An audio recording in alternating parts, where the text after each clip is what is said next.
지난주에 본 것처럼 예수님이 공생에 시작하시면서 처음으로 하셨던 말씀은 이겁니다. 회개하라, 천국이 가까이 왔느니라. 하나님의 나라가 가까이 왔다. 지금 예수님은 자신을 통해서 비로소 하나님의 나라가 이 땅에 도래했음을, 임했음을 선포하고 계십니다. 여러분, 어느 대통령이건 간에 대통령이 된 후에 가장 먼저 하는 거는 본인과 함께 일할 수 있는 사람들을 세우는 일입니다. 흔히 참모진을 구성하는 겁니다. 당신 사역에 있어서 가장 중요한 일 중에 하나라고 이야기할 수 있습니다. 예수님 또한 하나님 나라를 위한 공생애를 시작하시면서 가장 먼저 하신 일은 이 복음을, 하나님 나라의 복음을 전할 수 있는 당신의 제자들을 세우는 일들을 하시게 됩니다. 특별히 오늘 본문에는 예수님이 4명의 제자들을 부르는 장면이 나오는데 우리가 너무나도 잘 알고 있는 사람들입니다. 베드로와 안드레 형제, 그리고 야고보와 요한 형제입니다. 이 4명의 사람들은 공통점이 적지 않게 있습니다. 그 중에 하나가 좌비 같습니다. 갈릴리 호수에서 고기를 잡는 어부들입니다. 여러분, 요세푸스 기록에 보니까는 예수님 당시 갈릴리 호수에서 어느 정도 사람들이 고기를 잡았는가 하면은 기록에 보니까는 300척의 배들이 갈릴리 호수에서 고기를 잡았다라고 이야기를 하고 있습니다. 그러니까 그들 가운데 베드로 형제, 또 요한의 형제들이 함께 일을 하는 사람들입니다. 오늘은 여러분들과 함께 예수님이 제자를 부르시는 모습을 보면서 제자의 모습은 어떤 건지, 부족하지만 우리도 제자라고 이야기하면서 신앙생활하고 있는데 제자의 모습은 어떤 것인가를 같이 함께 좀 생각해 보도록 하겠습니다. 오늘 본문을 보면은 예수님이 4명의 제자들을 부를 때 반복해서 나오는 그 중요한 단어들이 있습니다. 먼저 버려두고라는 단어입니다. 한번 여러분 말씀 보세요. 이 형제들을 부르면서 예수님이 말씀하시는 거, 먼저 마태복음 4장 20절 보세요.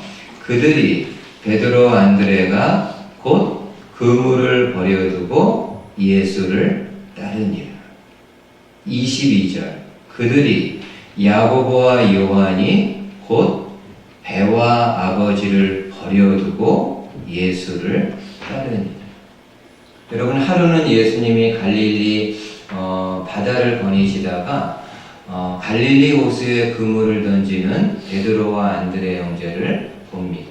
그리고 그들에게 이야기합니다. 나를 따라오라. 내가 너희로 사람을 낚는 어부가 되게 하겠다라고 말씀합니다. 이에 베드로와 안드레가 그물을 버려두고 예수님을 쫓았다라고, 따랐다라고 이야기를 합니다. 야고보 형제들도 마찬가지입니다.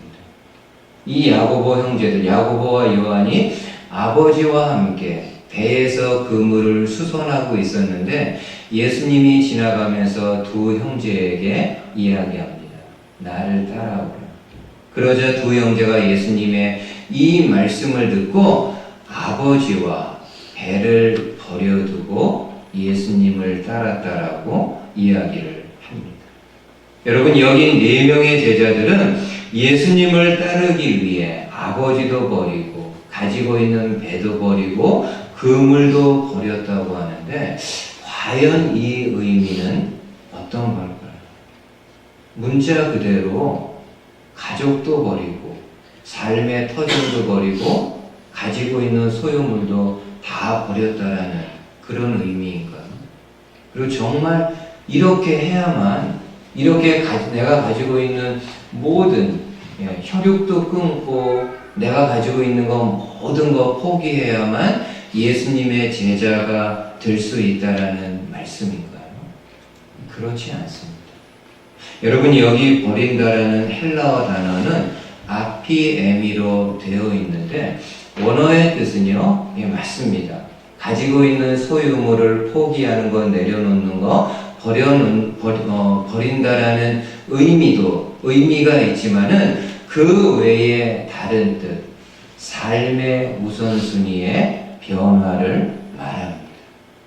여러분, 제자들은 예수님의 제자가 될 때 자신들이 가지고 있는 것을 버리고 예수님을 따랐다라고 하지만은 실제 그들의 삶을 보면은 그들이 가지고 있는 모든 소유권을 버린 흔적은 찾을 수 없습니다. 베드로 한번 여러분 생각해 보세요. 제가 마가복음 토요일날 설교할 때도 잠깐 이야기했는데 베드로 여러분 한번 생각해 보세요. 베드로는 가버나움 사람이고요. 가버나움의 집을 가지고 있습니다.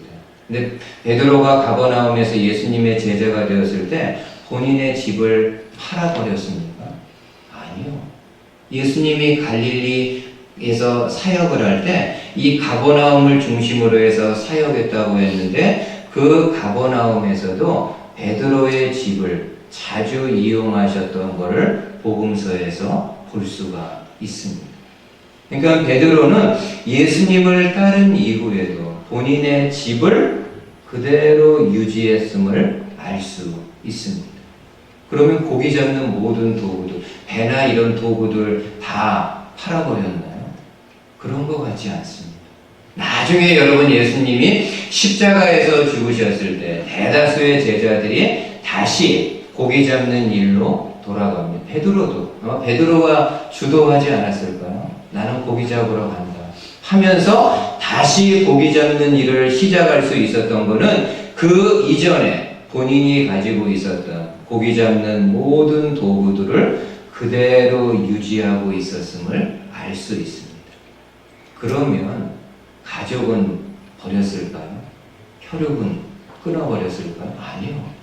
여러분, 베드로가 사역을 할 때 다른 성경에 보니까요, 본인 혼자만 하지 아니하고 아내와 함께 동행하고 동역했다라는 것을 우리가 알 수가 있습니다.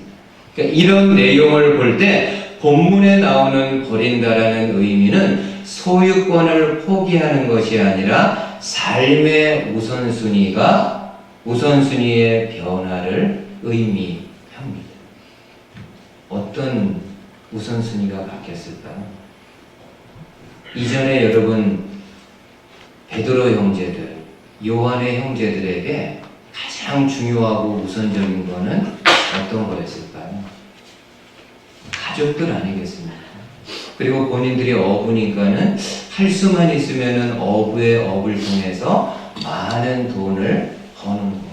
그래서 좀 다른 사람들 앞에서도 좀 떵떵거리고 무시당하지 아니하고 사는 것이 어떻게 보면은 그들 삶의 가장 우선순위에 있다라는 것을 짐작할 수 있습니다. 근데 그들이 예수님을 만나고 예수님을 따르는 제자가 되었을 때는 삶의 우선순위가요, 바뀌어집니다. 재물보다는, 돈보다는 하나님, 가족보다는, 그렇다고 가족을 무시하거나 경시하거나 버리는 건 아니지만 가족보다도 하나님을 더 우선순위에 두는, 그리고 내 일보다는 하나님의 일이 무엇인가, 주님의 일이 무엇인가를 알고 주님의 일에 더 우선순위에 두는 삶을 이야기를 합니다. 오늘 저와 여러분들도 예수님을 따르는 제자들이라고 이야기를 합니다. 얼마나 내 삶의 우선순위들이 변하고 있는지. 내가 예수님 믿기 전에 가장 중요하게 생각했던 것이 있는데 지금도 여전히 가장 중요하게 생각하고 있는지. 솔직히 여러분, 우리가 중요하게 생각하는 거 어떤 거 있습니까? 가족이죠. 배우자, 부모님, 자녀들. 특별히 자녀들의 일이라고 한다면은 벌벌 떱니다. 진짜 거의 영순위에 올라와 있습니다. 자녀들의 일이라고 하면은 내 거는 맨 그 끄트머리에 있어도 아무 상관이 없을 정도로 그렇게 우선순위를 차지합니다. 내가 하는 일, 내가 버는 돈, 내가 살아가는 포지션 이런 게 우선순위를 차지합니다. 근데 정말 저와 여러분들이 예수님을 알고 예수님을 믿고 예수님을 부족하지만 한 걸음 한 걸음 따라가는 제자들이라고 한다면은 삶의 우선순위가 어떻게 돼야 될까요? 그 지점이요, 조금씩 변해가야죠. 돈보다는 하나님, 가족보다는 주님의 마음을 먼저 헤아리려고 애쓰는, 내 일, 내 성공과 내 포지션을 위해서 하는 내 일도 중요하지만은 그것보다 하나님이 원하시고 기뻐하시는 일이 있다고 한다면은 좀 손해가 되더라도 그 주님의 일을 우선순위로 삼아보는 그러한 모습이 정말 예수님의 제자로서의 삶의 모습임을 이야기를 합니다. 여러분이 잘 아는 영국 사람 있습니다. 영화로도 보셨을 겁니다. 영국 노예 해방을 위해서 헌신했고 실제로 업적을 내었던 윌리엄 윌버포스가 있습니다. 너무 유명하죠. 영국에서는 모든 정치인들이 가장 존경하고 가장 롤 모델로 지금까지도 삼는 인물입니다. 윌리엄 윌버포스. 영화 어메이징 그레이스로도 등장을 하지 않습니다. 여러분이 윌리엄 윌버포스가 아들에게 쓴 편지 가운데 이런 내용이 있습니다. 한번 여러분 화면으로 보세요. 제가 또 읽어드릴게요. 사랑하는 아들아, 내가 너에게 원하는 것이 단 한 가지 있다면 그것은 새벽 기도를 소홀히 여기지 말라는 것이다.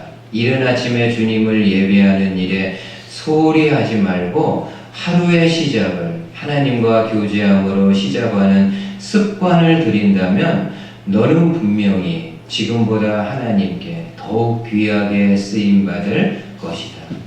그 다음에 보세요. 신앙생활에서 가장 치명적인 것은 하나님을 인생의 우선순위에서 내려놓는 것이니 부디 조심하길 바란다. 윌리엄 윌버포스에게 몇 명의 아들이, 어떤 아들에게 썼는지는 모르겠지만 아마 이 아들, 그 윌버포스의 아들 가운데 영국 성경의 주교가 된 아들이 있습니다. 그 아들에게 쓴 내용이 아닐까요? 신앙생활에서 가장 치명적인 것은 하나님을 인생의 우선순위에서 내려놓는 것. 저와 여러분들은 어떻습니까? 솔직히 한참 랭킹이 내려와 있지 않습니까? 뭐 탑 5도 아니고요. 이건 진짜 굉장히 많이 아마 우선순위가 밀려 있을 겁니다. 예배 드리는 거, 내가 조그만 일이 있으면은요, 그 일을 합니다. 하나님 앞에 나와서 예배하는 거 별로 그렇게 신경 쓰지 않아요. 그냥 내가 시간이 있을 때, 내가 여건이 될 때 예배합니다. 내 일, 내 가정의 일, 내 직장에 어떤 일이 생기면은 가장 우선적으로 그 일들을 해나가게 됩니다. 여러분, 예수님의 제자는 어떤 사람들이라고요? 내가 가지고 있는 소유 다 버리라고 주님 그렇게 말씀. 그러면 누가 예수님을 따르는 제자가 될 수 있겠습니까? 예수님이 지금 우리에게 이야기를 합니다. 나를 따르는 제자가 되기 원하면은 삶의 우선순위가 조금씩 바뀌어지는 겁니다. 세상에 관심 가졌던 마음이 하나님을 향해서, 예수 그리스도를 향해서 옮겨가는 것임을 말씀하고 있습니다. 이런 저와 여러분들 되실 수 있기를 주님의 말씀으로 축복을 드립니다. 두 번째로 예수님이 제자들을 부를 때 나오는 중요한 단어는요, 따른이라는 단어입니다. 한 번 더 말씀 아까 보았지만 포인트가 다릅니다. 말씀 한 번 더 보세요. 마태복음 4장 20절에 그들이 베드로와 안드레가 곧 그물을 버려두고 예수를 따르니라. 22절에 그들이 야고보와 요한이 곧 배와 아버지를 버려두고 예수를 따르니라. 여러분, 여기 따른다라는 단어요, 한글이나 영어로 보면은 별 감흥이 없습니다. 근데 원어 성경을 보면은 참 독특하고 귀한 단어입니다. 이 따른다라는 헬라어가 아폴로세오로 되어 있는데, 이 아폴로세오는요, 아는 연합이라는 의미가 있고, 폴로세오는요, 함께 길에 있다, 함께 동일 선상에 있다라는 뜻입니다. 그러니까는 따른다라는 아폴로세오의 의미가 어떤 겁니까? 함께 같은 길에 있다라는 뜻입니다. 예수님을 따르는 예수님의 제자 어떤 사람입니까? 예수님과 함께 연합해서 같은 길, 같은 선상, 같은 궤도에 있는 사람을 이야기를 합니다. 예수님은 A라는 길로 가는데 나는 B라는 길로 간다? 이거는 예수님의 제자 아닙니다. 예수님은 북으로 가는데 나는 남으로 간다? 이거는 예수님의 제자 아닙니다. 여러분, 가장 이상적으로 예수님과 함께 있는 거는 말 그대로 동행하는 겁니다. 예수님 옆에 서가지고 예수님과 함께, 이 보조를 맞춰가지고 함께 동행하는 것이 가장 이상적으로 예수님을 따르는 제자의 모습이라고 할 수 있습니다. 근데 저희들이 항상 그렇지만은 않잖아요. 어떤 때는 기분상, 느낌상 예수님과 동행하는 것처럼, 내 어떤 영적인 상태가 좋을 때는, 신앙의 상태가 좋을 때는 예수님과 마치 정말 동행하는 것처럼 느껴질 때가 있습니다. 수시로 예수님께 물어보고 예수님께 도움을, 마치 정말 예수님이 내 옆에 있는 것처럼 함께 인생길을 걸어가는 것처럼 여겨질 때 있습니다. 많은 경우가요, 어떻습니까? 많이 뒤처지죠. 많이. 예수님 저기 점처럼 보일 때가 있고요, 나는 한참 뒤따라가는 그런 경우가 있습니다. 근데 여러분, 제가 말씀 보다가 그래도요, 괜찮아요. 그건 그래도 예수님 저기 멀리 눈에 보이지 않고 점처럼 이렇게 찍혀있는 모습 보이고 나는 한참 뒤에서 이렇게 쫓아가는 것 같아도요, 제가 볼 때는 괜찮아요. 왜요? 같은 길, 같은 선상에 있기 때문에. 여러분, 이 말씀 한번 보세요. 마가복음 14장에 보니까는 이 말씀이 있습니다. 여러분이 예수님이 마지막 때에 잡히시고 종교 지도자들이 예수님을 신문하기 위해서 예수님을 대제사장 집으로 이제 끌고 가는 그 장면입니다. 근데 그때 베드로의 모습을 이렇게 소개를 합니다. 54절에 베드로가 예수를 멀찍이 따라 대제사장의 집들 안까지 들어가서 아랫사람들과 함께 앉아 불을 쬐더라. 여러분, 지금 잘 보세요. 베드로가 예수님을 어떻게 따라가고 있다고요? 멀찍이. 본인이 잡히지 않을 선, 본인이 해를 입지 않을 만큼의 거리를 유지하면서 예수님을 뒤에서 멀리 이렇게 따라갑니다. 흥미로운 건 여러분, 여기 따라 들어가서라는 단어가요, 아폴로세오로 되어 있습니다. 그러니까 지금 베드로가 예수님의 제자의 신분을 가지고 예수님을 따라가는데 그 옆에서 동행하면서 따라가는 것이 아니라 예수님은 저 멀리 앞에 가고 본인은 멀찍이 이렇게 따라가고 있음을 보여주고 있습니다. 이래도 괜찮아요. 이 정도만 해도. 나중에 본인이 회개하고 다시금 그 예수님과 보조를 맞출 수 있기 때문입니다. 근데 정말 문제는 어떤 건가요? 궤도를 이탈하는 것, 믿음의 길을 떠나는 것, 배교하는 것, 이거는요 안 됩니다. 여러분, 가룟 유다가 왜 불행합니까? 가룟 유다만 죄를 졌고 다른 제자들은, 베드로 같은 경우는 예수님 모른다고 부인하고 막 이랬던 사람인데, 그래도 그가 나중에 그리스도의 사도가 될 수 있었던 거는요, 그런 죄, 그렇게 예수님을 모른다고 부인하는 죄를 지었지만은 그래도 그 예수님과 함께 있었던 길을 끝까지 벗어나지 않았기 때문입니다. 근데 가룟 유다는요, 예수님을 부인하고 예수님을 팔면서 그 믿음의 길을 이탈하는 그러한 모습을 보이게 됩니다. 저와 여러분들이 신앙생활하면서 늘 예수님과 함께 동행하는 신앙의 삶 살지 못합니다. 어떤 때는 너무 이렇게 뒤처지는 삶을 살 수 있지만, 그럼에도 그 가운데에서도 주님과 함께 있었던 그 믿음의 길만큼은 절대로 벗어나지 않고 예수님과 같은 길, 같은 선상을 유지할 수 있는 저와 여러분들 되실 수 있기를 주님의 말씀으로 축복을 드립니다. 마지막으로, 예수님이 이렇게 제자들을 부르신 이유는 무엇일까요? 19절, 오늘 본문 19절 한번 보세요. 말씀하시되 나를 따라오라, 내가 너희로 사람을 낚는 어부가 되게 하리라 하시니. 내가 너희를 사람을 낚는 어부가 되게 하겠다.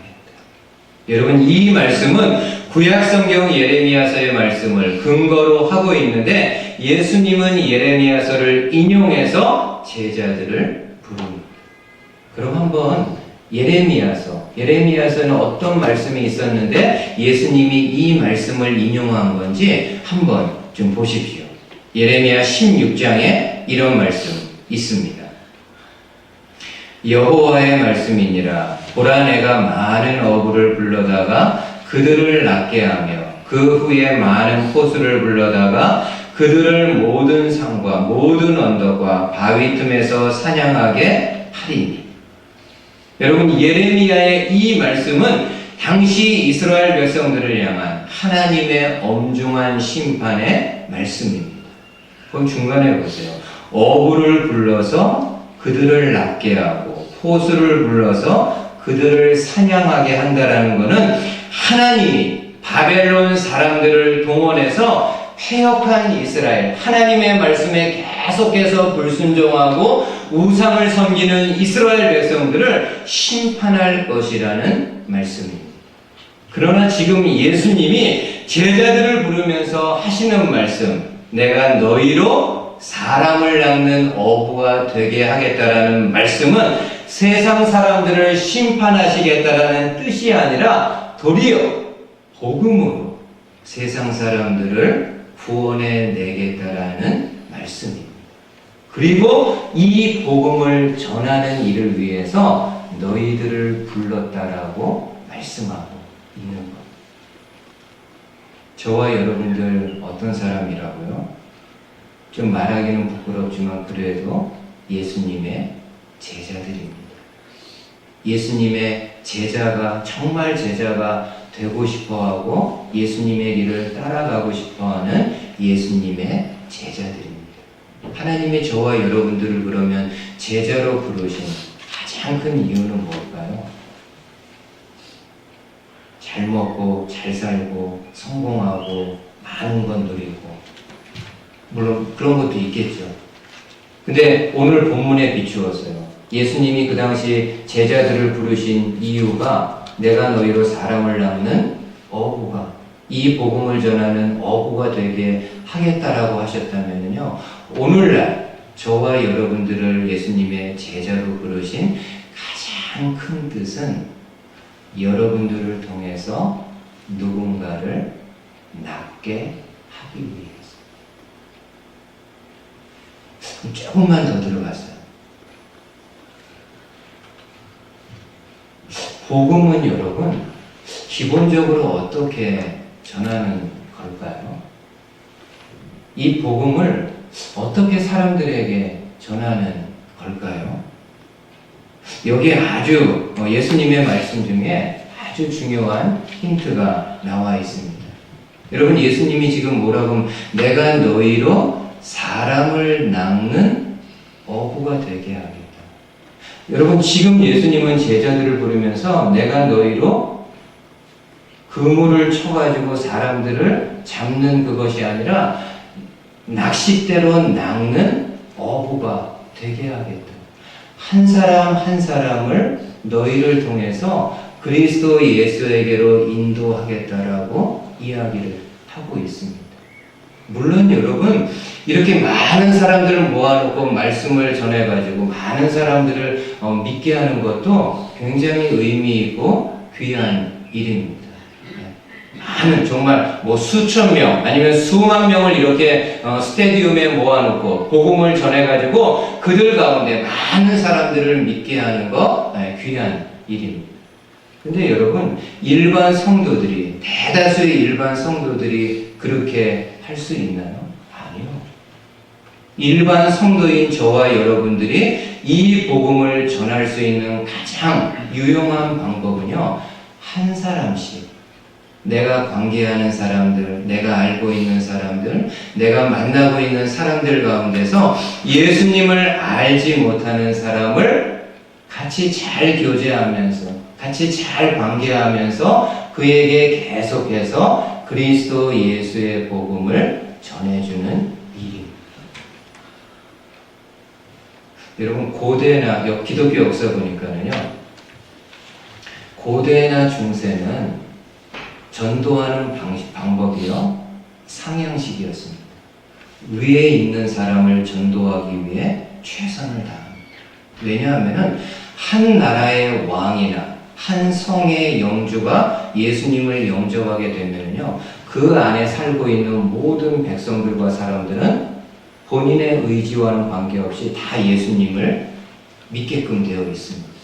그래서 고대나 중세는요, 전도하는 방식이 상향식이었습니다. 지도자들을 예수님 믿게 하는 거, 왕이나 성주들, 영주들, 이런 사람들을 예수님 믿게 하는 것에 포커스가 가 있었어요. 이 사람들만 예수님 믿게 하면은 그 밑에 살고 있는 수많은 사람들이 예수님을 믿는다라고 할 수 있기 때문에. 근데 그렇게 하다 보니까는 문제가 어떤 겁니까?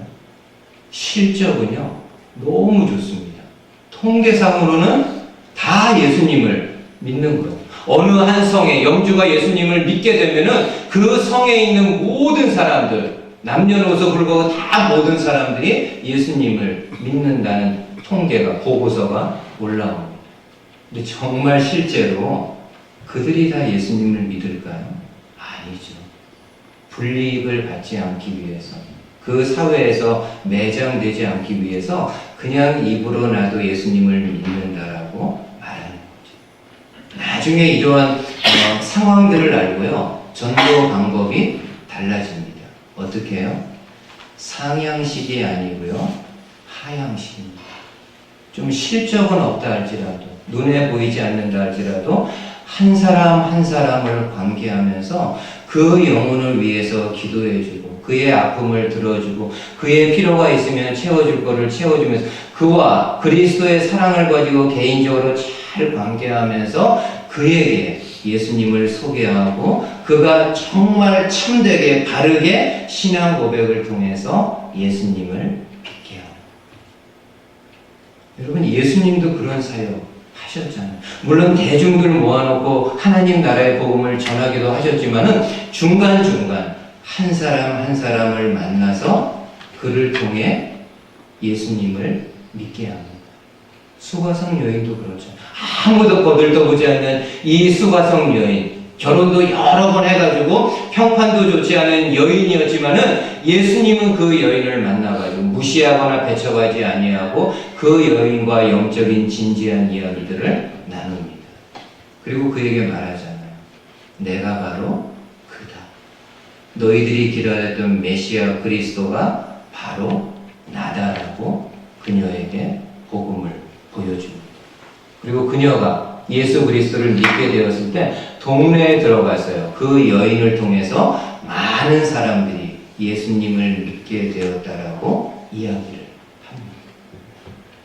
오늘 저와 여러분들이 그럴 수 있습니다. 내 가족들 간에 믿지 않는 자녀, 부모님 계속해서 기도하고 하나님의 도우심을 구하면서 그가 믿음의 자리로 나올 수 있게. 내가 동네에서 알고 관계하는 사람들, 믿지 않는 사람이 있으면은 뭐 계산적인 거는 아니지만 정말 그리스도의 사랑을 그 영혼을 안타깝게 불쌍히 여기는 마음을 가지고 위에서 기도하면서 관계를 잘하고 그리스도의 향기를 드러내면서 그에게 복음을 제시해서 그 영혼을 영적인 낚싯대로 낚는 것. 이게 바로 예수님이 말씀하시는 부분입니다. 여러분, 찬송가 우리가 이따 예배 끝날 때 마지막에 부르겠지만은 508장이 있습니다. 508장은 엘리사 테일러 갓셀 목사님이 작사한 곡이고 그 작사한 거에다가 아내가 곡을 붙여가지고 만든 찬송가입니다. 이 갓셀 목사님은 목사가 되기 전에요, 의사로서 그 지역에서 명성을 떨쳤던 분입니다. 근데 왜 명성도 떨쳤고 또 많은 부도 이렇게 얻었는데 왜 그 좋은 잡을 버리고 가난한 목사의 길을 택했을까요? 이유가 있습니다. 이분이 의사로서 그 지역의 많은 사람들의 생명을 이렇게 살리를 했는데 마음 한구석에요, 회의가 들어갑니다. 분명히 육체의 생명은 이렇게 살리고 온전케 했는데 다는 아니겠지만 그래도 많은 사람들이 나음을 입은 이후에 그냥 자기 욕심에 따라서 자기 마음대로 살아가는 모습을 보면서 갓셀 목사님이 회의를 느낍니다. 정말 저 사람을 이롭게 하는 것, 정말 저 사람을 살릴 수 있는 것은 내가 가지고 있는 의술을 가지고 그의 육체를 고쳐주는 것 뿐만이 아니라 그의 영혼이 하나님 안에서 그리스도 예수 안에서 거듭나야, 바르게 태어나야만 그가 영육간에 바르게 살아갈 수 있다는 것을 느끼게 됩니다. 그리고 그거를 하나님의 콜링으로 받아들입니다. 그래서 의사의 직업을 내려놓고 목사가 되어서 그 이후로 많은 사람들을 전도하며 복음을 전하, 그러면서 지었던 시입니다. 제가 한번 1절만 잠깐 읽어드릴게요. 불러드리고 싶은 마음은 간절하나 여러분들이 은혜가 안 될 것 같아요. 이따가 그냥 같이 섞여서 그냥 부르고요. 제가 가사만 1절만 한번 불러드릴게요. 신앙 고백이에요, 이분의.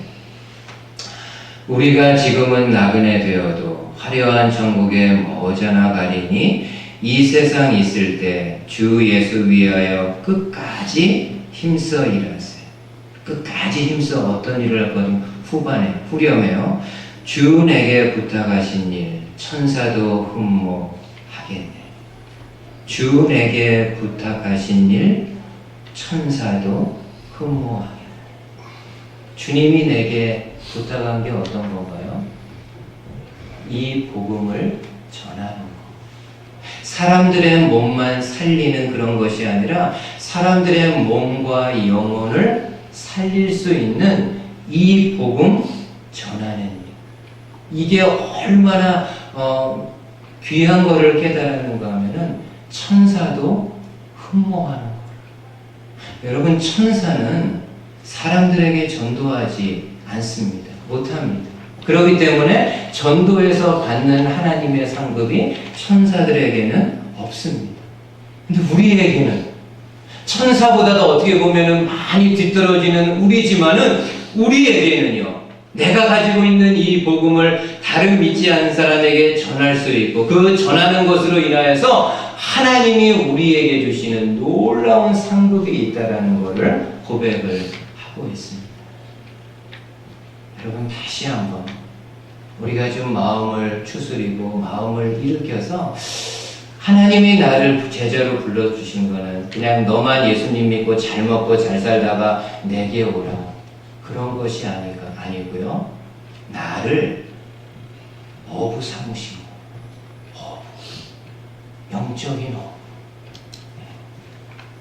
하나님이 주신 복음의 낚싯대를 가지고 내 가족들 중에 안 믿는 누군가를 향해서 낚싯대를 계속해서 던지는, 안 잡히더라도 당장. 그렇죠. 뭐 낚시하시는 분 그럴 때 하루 종일해도 안 잡힐 때가 계속 던져도 안 돼도 계속 내 지역에 안 믿는 사람들을 위해서 이 복음의 낚싯대를 기회가 될 때 혹은 만들어서 계속 던지는 거. 그리고 그 한 영혼이 하나님 앞에 돌아올 때 하나님 나라에서는 영적인 잔치가 일어나게 된다라고 주님이 말씀하고 있습니다. 이 복음 끝까지 함께 전할 수 있는 저와 여러분들 되실 수 있기를 주님의 말씀으로 축복을 드립니다. 아멘. 한번 여러분 잠시 눈을 감아 보시죠. 오늘 좀 나누었던 말씀 같이 한번 좀 생각해 보도록 하겠습니다. 그냥 두 가지만 한번 여러분 생각해 보세요. 예수님이 제자들을 부르면서 중요한